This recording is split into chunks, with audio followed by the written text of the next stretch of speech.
I'm going to be making my Southwest chili bake. It has all really whole and healthy ingredients that I've thrown together to make like a cross between a chili and a casserole. It is very comforting, healthy, easy, and everybody will love it. I'm going to start with peeling my sweet potatoes just into the bag. After peeling that, I forgot I need to preheat my oven. So I'm going to preheat my oven to, I'm going to go 400. Once you've peeled your sweet potato, you're going to chop them into, smaller cubes. I would say like this would be the perfect size. You're going to add onions and you're going to add bell peppers to the bottom.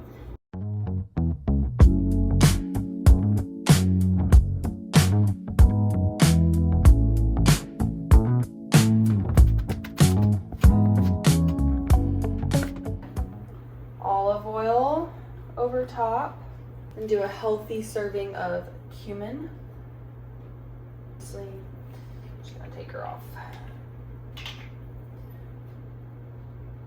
I'm adding chili flakes. I normally wouldn't add chili flakes because I do jalapeno in the beef, but because I don't have jalapeno today, I'm gonna try and bring that heat in through some chili flakes. Add some smoked paprika, also just to bring more depth, and I'm gonna go a little heavy-handed because I want some heat. I think this,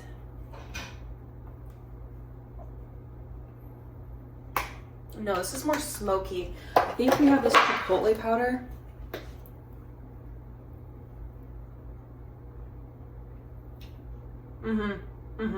Yeah, this is smoky and it's very spicy. So I'm gonna bring that in because my fiance likes food really spicy. And we don't have jalapeno today. Oh yeah, okay. So I'm gonna go a little heavy-handed with that. Last thing I'm going to do is chili powder. And honestly, you would be good with just chili powder, but if you have the smoked paprika and you have the Chipotle, wow, this is spicy, that Chipotle. You could add it. This is what she's looking like right now, and we'll look again in about 20-25 minutes after it's been in there at 400. Took it out of the oven. It was in there for about 25 minutes, maybe 30. I got a little distracted. And I'm just pressing it down to kind of create a cohesive base. I'm gonna lower the heat down to 350, and I'm gonna put this back in the oven just to kind of crisp up. Right now I'm adding a pound of ground beef to a pan. I normally would add in the chopped jalapeno right now, but like I said earlier, I don't have that, so I'm just adding the ground beef. My ground beef is looking browned and very chopped up. I'm going to add this Taco Bell seasoning. This is totally optional. We just love the flavor of this, and I don't do this every time because I don't know, there's a long list of ingredients or whatever, but it is delicious, and if you want the full experience, get this. Okay, to this I'm gonna add my black beans.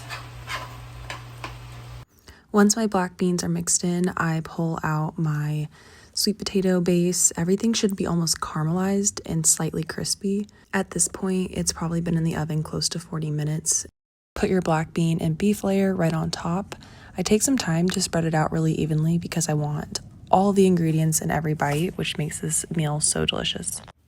On top of that, I add 2 14.5-ounce cans of fire roasted tomatoes. Once the tomatoes are evenly spread out, I add I think this can was just under 9 ounces of corn right on top. Just to make sure everything is delicious, I add a little bit of black pepper on top of that. I don't do any salt because we have that in every other layer, but I do some onion powder as well as some garlic powder. After that, I do a little bit more of cumin, and I don't go crazy on any of these. I just want enough where the corn and the tomatoes have some flavor. And then last seasoning would be some more chili powder. Last step before you put it back in the oven is to put a layer of your favorite cheese blend. We have this spicy Mexican blend from Tillamook, and it's really, really good. Right now I'm just gonna make a very quick cilantro lime yogurt sauce. In total, I probably added 1.5 cups of yogurt. I use Nancy's probiotic for the gut health benefits. It also has way more protein than sour cream. Next, add the juice of a whole lime. This recipe is very close to a traditional tzatziki recipe in the fact that I use an acid, some olive oil, And then instead of cucumbers, I do a ton of cilantro, probably a cup and a half. I just go until it's the right texture. Totally up to your preference though. I just do a rough chop. And then I actually added even more than what's pictured here. To finish it off, you just add a little bit of pepper and salt to taste. After 20 minutes in the oven at 350, it was perfectly golden and ready to eat. The total cook time for this recipe is about an hour because of the potato base at the beginning being in the oven for 40 minutes. I serve it up in a bowl with the cilantro lime yogurt sauce, and then I top with a little avocado. My fiance loves to eat this with a side of chips and almost eats it like a dip, but I think it's perfect just like this.